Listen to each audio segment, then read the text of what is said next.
on est bien en direct sur Facebook, c'est parfait. Donc bonsoir, chers élus, mesdames et messieurs les élus et chères Oriolaises et chers Oriolais. Alors je vais d'abord donner la parole à la secrétaire de séance, le secrétariat de séance à Manon Di Maggio. Donc vote à l'unanimité. C'est parfait. Donc je vais procéder à l'appel nominal des 33 conseillers municipaux. Véronique Micheli, Jean-Paul Alouche qui donne procuration à Sandrine Raffaelli, Jean-Jacques Mollard, Cécile Esposito, Roger Socia, Céline Legendre, Armand Louis, Anne-Marie Rességuier, Denis Charat, Richard Camus, Jean-Louis Millardeau, Christine Henry qui donne procuration à Nicole Monnier, Régine Retort, Claude Pourchier, Denis Brunet, Marie-Dominique Belon, Nicole Monnier, Jérôme Vigne, Frédéric Boissy qui va arriver en retard et qui donne pouvoir à Cécile Esposito, François Cordeau qui vient de nous appeler, qui est coincé aussi sur la route, Sophie Pérez, Laurence Brûlé, David Garcia, Anne-Marie Vallée, Manon Di Maggio, Gabriel Pourchier, Guy Barbaroux, Éric Hoff, Daniel Giraud qui donne procuration à Guy Barbaroux, Laurence Almana qui est absente aussi, qui donne procuration à Éric Hoff. Tout à fait. Et Michel Volpé qui est absente. Jean-Pierre Atsori. La condition du quorum étant atteint, je vous donc la séance de ce conseil municipal. Le procès-verbal de la séance du dernier conseil municipal du 10 juillet vous a été transmis avec l'envoi de la convocation. Depuis le 1er juillet 2022, nous ne sommes plus dans l'obligation de faire signer l'approbation du procès-verbal par chaque conseiller municipal présent ce jour-là. Seules les signatures du maire et du secrétaire de séance sont exigées. Donc nous n'avons plus à signer le procès-verbal. Je le soumets néanmoins à votre approbation. Est-ce qu'il y a des remarques? Pas de remarques. Un vote pour à l'unanimité. Je vous remercie. L'ordre du jour de ce conseil comporte 23 points. Et je voulais d'abord vous souhaiter la bienvenue pour ce conseil municipal de rentrée, en espérant que vous avez tous passé de bonnes vacances, pour celles et ceux qui ont eu la chance d'en prendre. Comme nous l'avons récemment écrit aux administrés dans notre lettre, les mois de juillet et août n'ont pas été de tout repos pour nos services, qui se sont attelés à la tâche afin d'offrir les meilleures conditions de travail possibles pour nos jeunes Oriolais. Pour parler justement d'éducation et plus précisément de formation, vous aurez constaté que nous avons initié la création d'une classe de prépa-apprentissage qui ouvrira ses portes en début d'année 2024 à la Cité de la Jeunesse. Et nous sommes très heureux de cette opération en partenariat avec le CFA Saint-Maximin et la Chambre des métiers de l'artisanat PACA, parce que ça nous permet d'offrir une belle opportunité à nos jeunes Oriolais de pouvoir se former, s'orienter ou se réorienter, tout en restant sur la commune. Cette classe viendra donc compléter l'offre de formation que nous avons développée depuis 2021 avec 4 classes ouvertes par le lycée Valable, qui forment au brevet professionnel de responsable d'exploitation agricole, mais également cette année, pour la première fois, au CAPA de jardinier paysagiste. Et j'ai eu le plaisir de rencontrer tous ces jeunes lors de cette rentrée, et ça fait plaisir à voir autant de jeunes motivés pour ces métiers. Tout cela est d'ailleurs à rapporter à notre 23e délibération qui porte sur l'espace test agricole et qui sera présenté par notre conseiller municipal délégué à l'agriculture Claude Pourchier. Et cet espace test agricole permettra à ces jeunes sortants de formation de pouvoir tester la viabilité de leur exploitation dès la fin de leur formation. D'autres ouvertures sont en prévision sur la Cité de la Jeunesse, le but étant de ne laisser personne sur le bord de la route parmi ces jeunes qui se retrouvent parfois exclus du système par manque d'information ou de choix. À ce sujet, j'ai d'ailleurs récemment interpellé le Premier ministre par écrit, après l'avoir déjà fait lors de ma rencontre avec elle à Paris, sur la nécessité de la prise en charge des jeunes de moins de 16 ans. Des jeunes qui sont sortis du collège, qui ont moins de 16 ans et qui ne trouvent pas de solution. Aujourd'hui, il existe un vide dans notre pays pour cette population qui une partie de ces jeunes, parfois en décrochage, ne peut bénéficier d'aucun dispositif parce qu'ils ne rentrent pas dans les cases et perdent un temps fou, voire se perdent eux-mêmes, alors que les stages, la formation sont des leviers qui bien souvent leur permettent de trouver une voie et de ne pas sortir du système.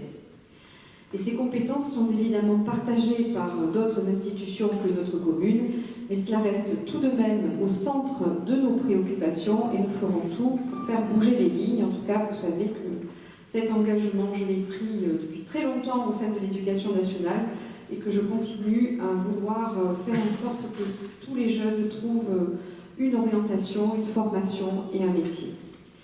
Donc, je vais donner maintenant la parole à Jean-Jacques Mollard qui va vous présenter le premier rapport qui est relatif à l'attribution d'aide aux propriétaires dans le cadre de notre opération façade. Monsieur Mollard, on vous écoute. Merci Madame le maire, bonsoir à tous. Donc la première délibération consiste à approuver l'aide allouée à une propriétaire privée dans le cadre du dispositif embellissement des façades pour le renouvellement des façades et leur valorisation.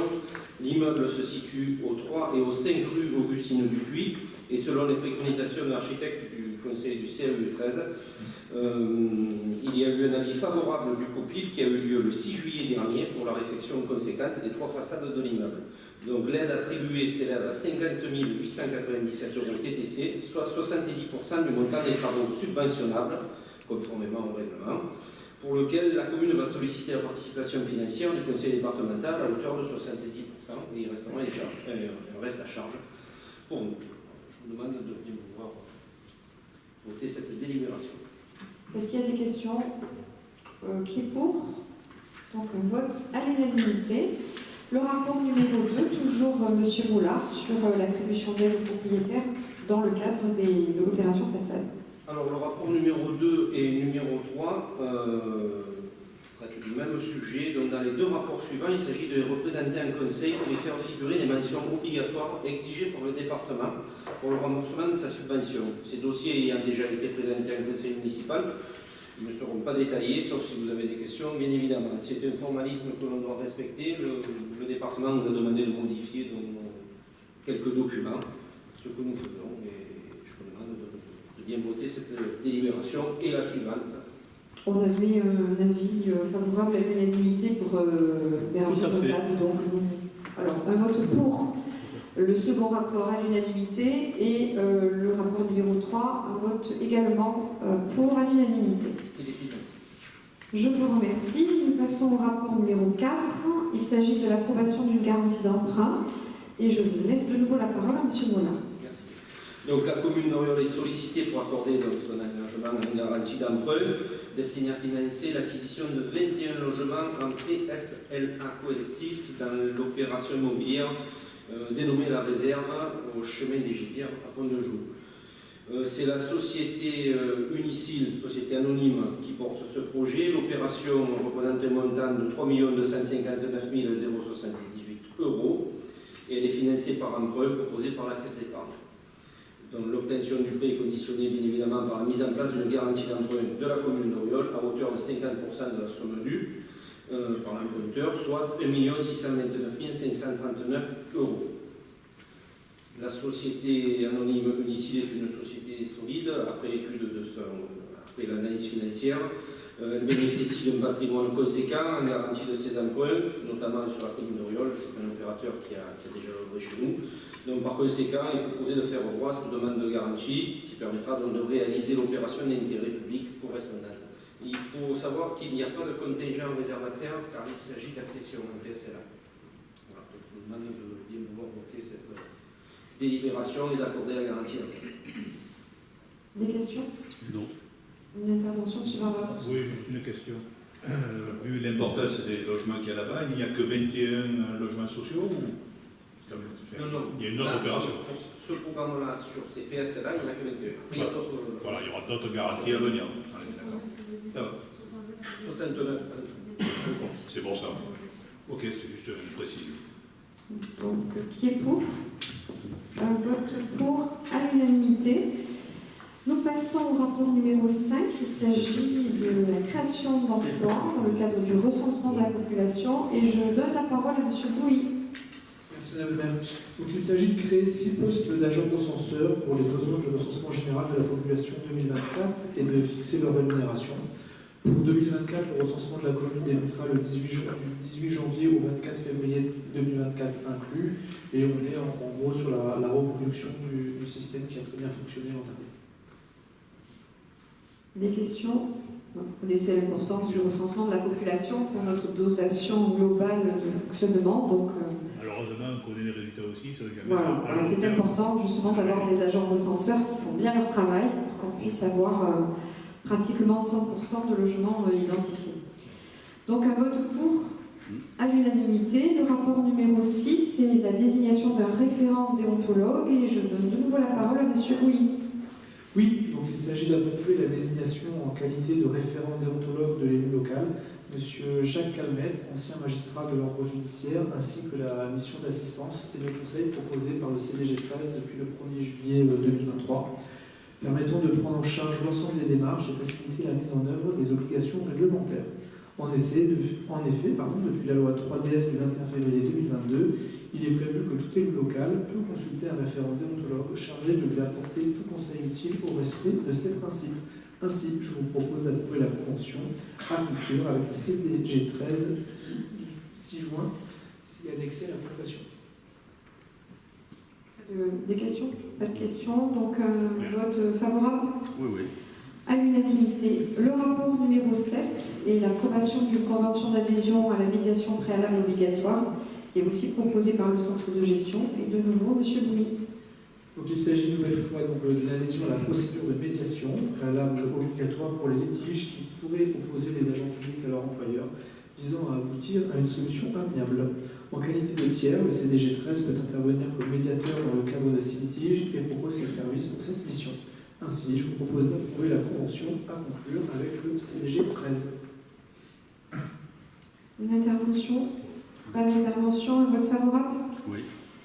À l'unanimité.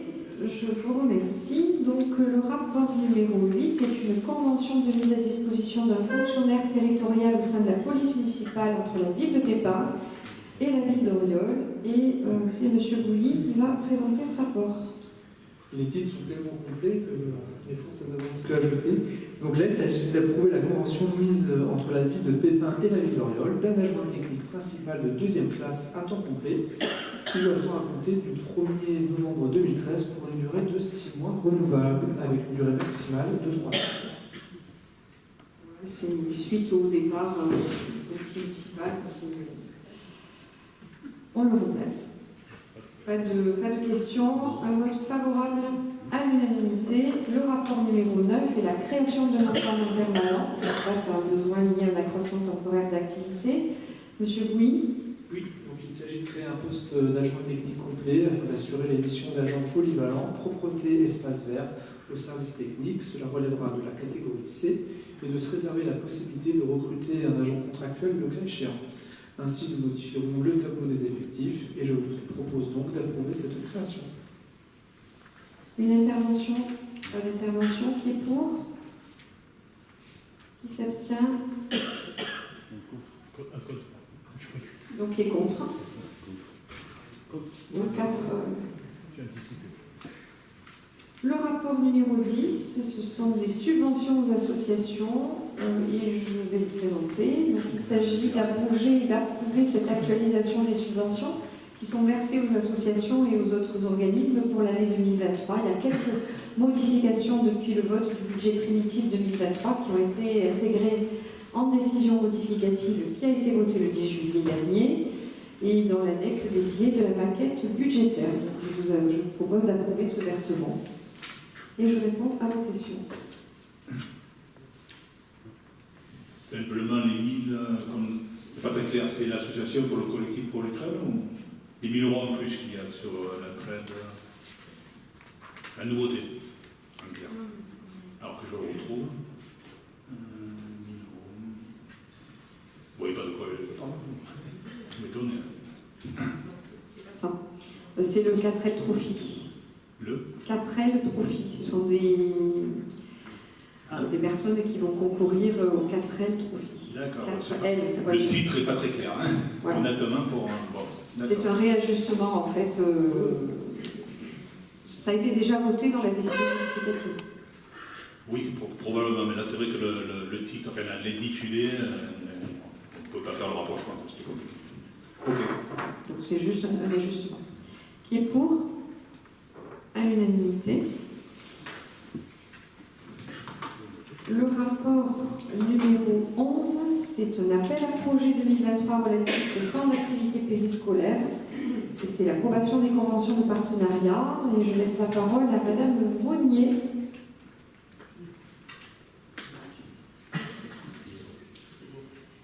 Depuis de nombreuses années, la ville d'Auriol offre aux enfants scolarisés du CP au CM2, pendant la pause méridienne, dans les écoles, un accès à des activités diverses et de qualité.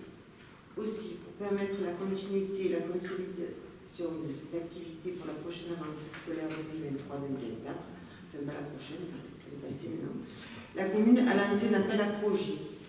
L'une des nouveautés cette année, c'est l'accent mis sur les activités autres que sportives, comme les échecs, l'anglais, le shiatsu, l'éveil par la nature, l'astronomie, pour une offre d'activités équilibrée à nos enfants. Les activités sportives proposées seront la zumba, l'escrime, le badminton, l'initiation au football et au jeu de ballon, la danse et des activités multisports. Il est proposé d'approuver les projets de convention de partenariat 2023-2024 pour la période du 2 octobre 2023 au 28 juillet 2024 avec les associations et les partenaires listés. Merci. Est-ce qu'il y a des questions? Oui, juste une remarque. Vous parlez du badminton, dans ce qu'on a reçu, il n'y a pas de convention nous concernant. Il y en a deux par contre pour le foot, le club de foot. Donc je ne sais pas si c'est une erreur ou dans le rapport. Ouais, c'est Auriol Roquevert Badminton. Ah, c'est Auriol?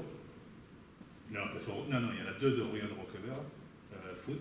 C'est l'initiation au foot et l'autre c'est le jeu de ballon. C'est pas badminton. Alors, la convention qu'on a reçue, il n'y a pas la. Peut-être une dans la convention. Vérifier. Le jeu de ballon, c'est la même association que le foot. Oui. Ah, le badminton, c'est. Non, football et jeu de ballon, c'est FCH. Oui, il y a deux conventions. Là, oui, vous avez oui. Mais badminton, il n'y a pas du tout. Vous l'avez pas reçu, mais c'est une erreur. On va vous l'envoyer. D'accord. Ok. Très bien. Donc le petit forum du badminton entre midi et demi. Voilà. Vous me verrez, parce que vous devez m'envoyer beaucoup de choses, mais pour l'instant, ça va toujours. Hein. On vous enverra. Ben, l'important, c'est quand même que les enfants fassent du badminton, mais on vous envoie la convention. Enfin, monsieur Barbeau. L'important, c'est que tout soit bien. L'important, c'est que nos enfants, entre midi et 2, aient des activités variées. On a une forte diminution des accidents scolaires parce que, au lieu d'être dans la cour et de se disputer, ils découvrent tout un tas d'activités, que ce soit sportives, culturelles, éco-citoyennes et autres.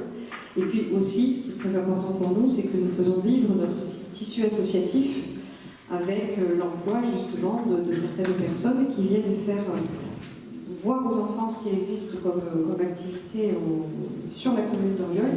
J'en profite aussi pour faire un clin d'œil à toutes les associations. Il y en a 150 sur la commune. Pas toutes étaient présentes sur le forum, mais un grand maximum. Je crois que si elles avaient toutes été là, on n'aurait pas pu les mettre. Et on a fait le plein sur ce forum des associations. Et je remercie vraiment le dynamisme de ces associations et notamment l'investissement de tous les bénévoles qui donnent de leur temps pour que ces associations vivent au quotidien et permettent justement tout ce qui se passe sur la commune. Je vous rappelle quand même que c'est nous qui avons introduit l'étape. On a l'impression que vous l'avez découvert, mais voilà. Alors, je tenais à le préciser quand même. Ouais, c'est bien de le dire, mais quand dans l'introduction de Madame Monnier, il est écrit « Depuis de nombreuses années, la ville d'Auriol offre aux enfants scolarisés ». Donc, c'est pas ce que vous dites, vous avez dit quand vous êtes dans votre discours, je suis désolé. Mais quelle discours elle vient de vous lire. Oui. Elle vient de vous lire depuis de nombreuses années la ville d'Auriol. Mais si vous n'écoutez pas ce qu'on vous dit. Non, je vous ai écouté. Voilà. D'ailleurs, ça sera enregistré, donc les gens pourront le voir. Depuis de nombreuses années, la ville d'Auriol offre aux enfants. On a diversifié les choses. Mais on a poursuivi effectivement cette activité. Il n'y a aucune polémique là-dessus. Donc, un avis favorable, j'imagine, puisque c'est vous qui l'aviez mis en place. Le rapport numéro 12, c'est l'approbation d'une convention de partenariat avec l'Institut de formation et d'animation et le conseil de l'IFAC. Et je donne la parole à M. Garcia. Allez, bonsoir à toutes et à tous. Donc, dans cette convention, il s'agit d'approuver la convention de partenariat avec l'IFAC pour l'organisation de la formation générale du BAFA pour au moins 12 stagiaires sur la période du 29 octobre au 5 novembre 2023 à un tarif préférentiel pour les jeunes de la commune. Je vous propose ainsi d'approuver la convention de partenariat. Des questions? Donc nous aurons des jeunes, 12 jeunes qui vont se former avec l'animateur. Un avis favorable à l'unanimité. Le rapport numéro 13, il s'agit de la création d'une commission extra-municipale de la jeunesse que je vais vous présenter. Et cette commission va permettre aux membres de 12 à 26 ans de mener des actions et de réfléchir à des projets en faveur de l'intérêt général et aussi, bien entendu, de participer activement à la vie citoyenne de la commune, de proposer et d'organiser des actions collectives sur le territoire, d'élaborer des projets qui, après approbation par l'Assemblée, pourront être proposés au conseil municipal. Ça aurait pu être mes élus, David Garcia ou Manon Di Maggio ou Nicole aussi, qui auraient présenté cette délibération, mais je pense pas mal d'élus aussi, parce que tous les élus s'investissent aussi pour la jeunesse.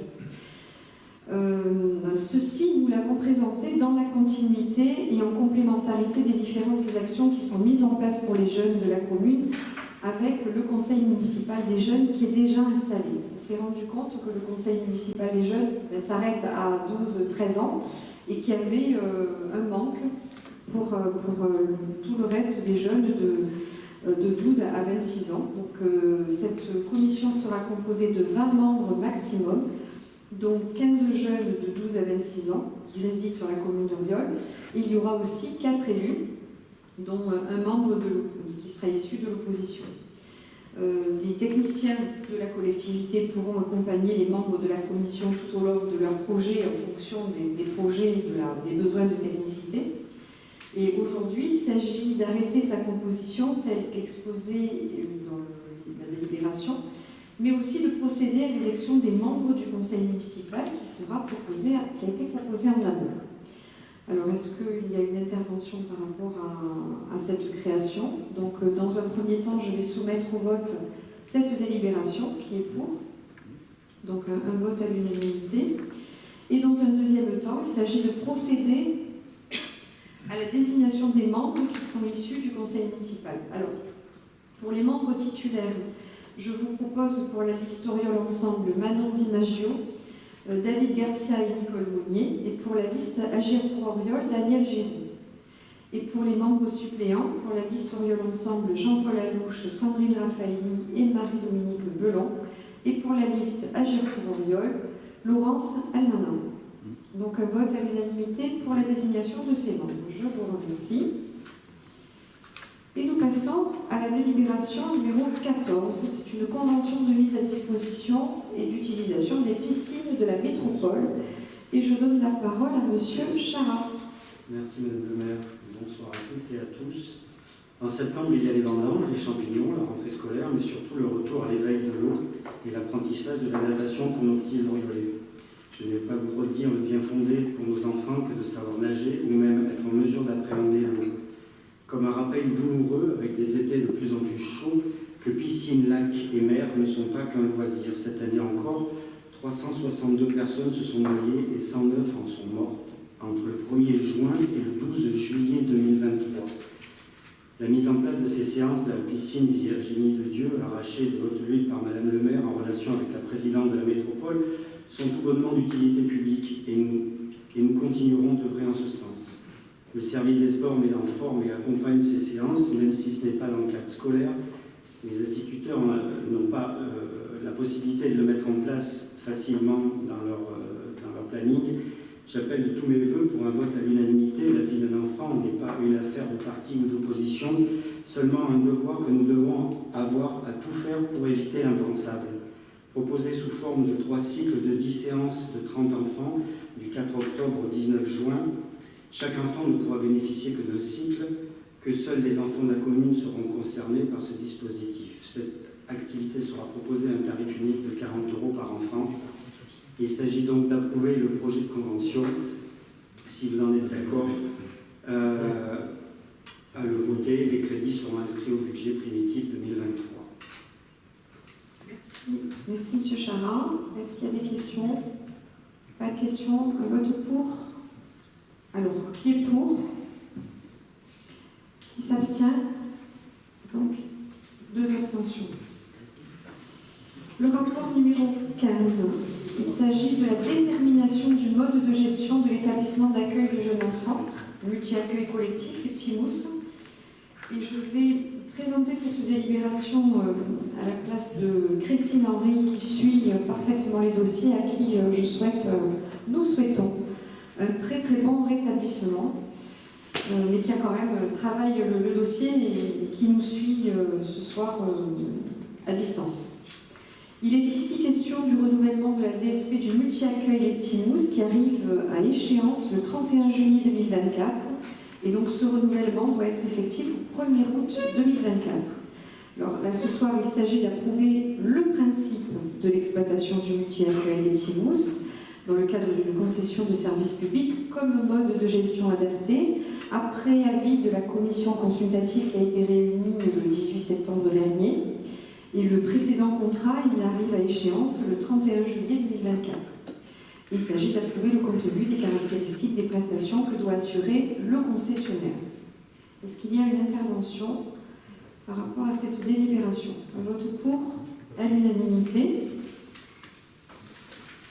Le rapport numéro 16 ce sont des admissions en non-valeur d'une créance irrécouvrable relative au budget annexe de la régie municipale des pompes funèbres. Et je donne la parole à M. Brunet, qui va nous expliquer tout ça. Merci Madame le maire. Bonjour à toutes et bonjour à tous. Le rapport numéro 16 concerne l'admission en non-valeur d'une créance irrécouvrable de 2016 communiquée par la trésorerie pour un montant de 2 324,20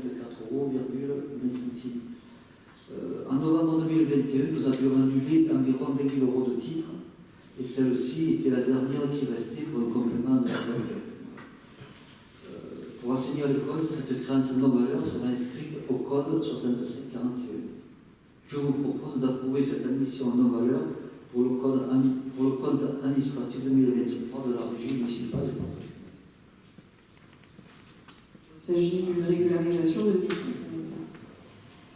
€. Vote favorable à l'unanimité. Le rapport numéro 17, toujours la régie municipale des pompes funèbres.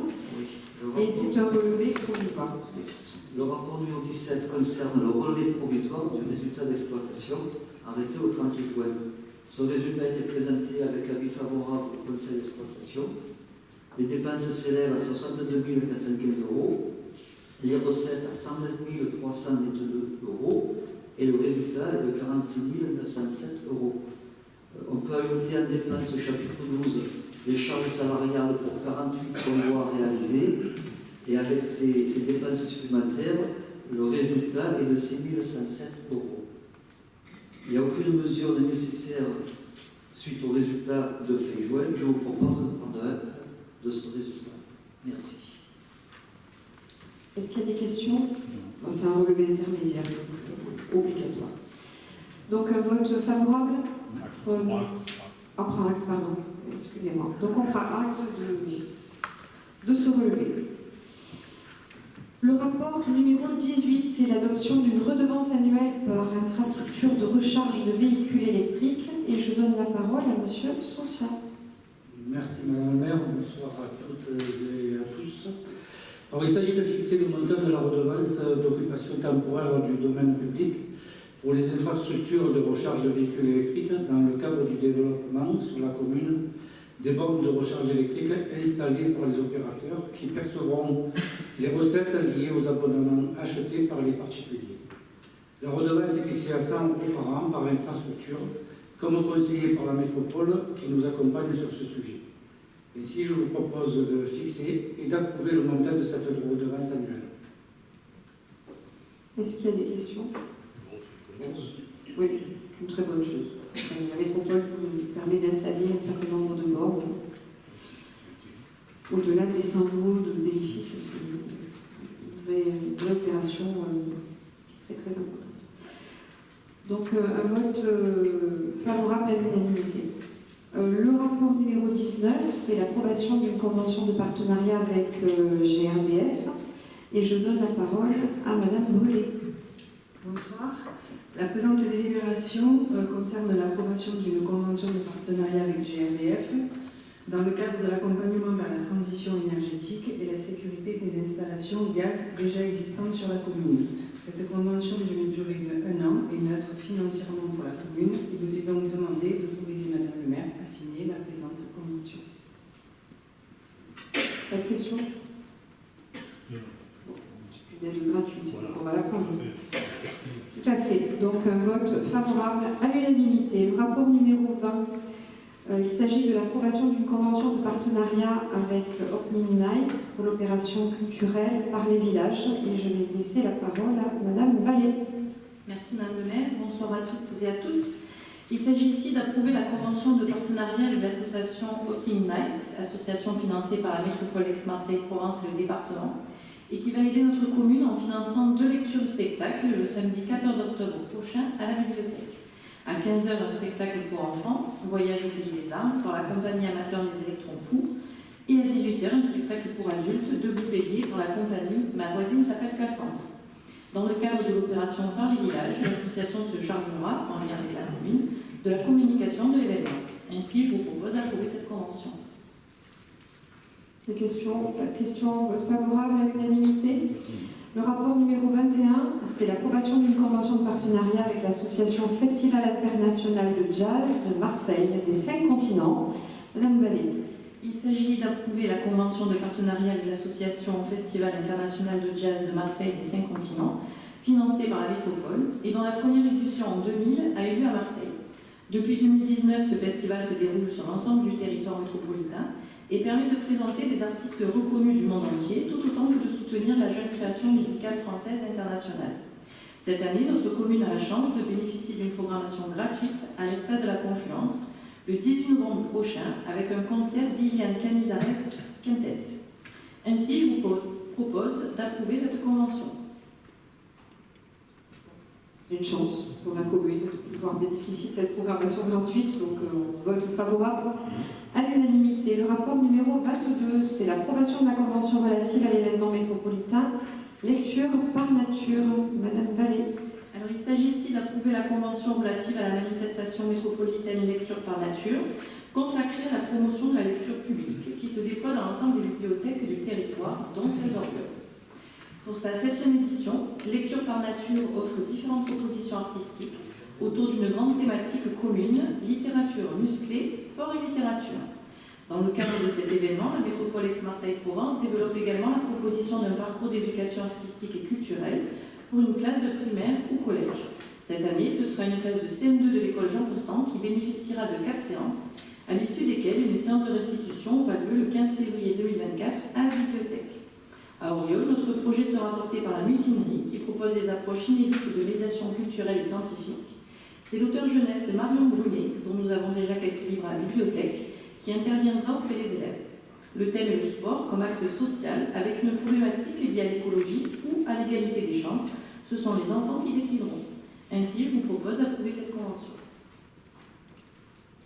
Le jour de mon anniversaire. Parfait. Est-ce qu'il y a des questions? Donc, vote favorable? Merci. Le rapport numéro 23 est un appel à projet qui concerne notre espace test et je vais laisser la parole à M. Claude Pourchier. Merci Madame le maire. Bonsoir à toutes, bonsoir à tous. Il s'agit d'approuver le lancement de l'appel à candidature pour retenir jusqu'à 2 porteurs de projet à l'installation d'une activité agricole dit couvée sur un terrain agricole maîtrisé par la commune à vocation d'espace test. L'objectif de la commune est d'apporter sa pierre à la dynamisation de son territoire agricole. Elle accueille déjà des classes du lycée Valable au sein de la Cité de la Jeunesse. Elle œuvre mise en place d'une zone agricole protégée, ZAP, pour préserver durablement les espaces agricoles. Elle souhaite développer un ou plusieurs tests agricoles grandeur nature, type couveuse, sur son territoire.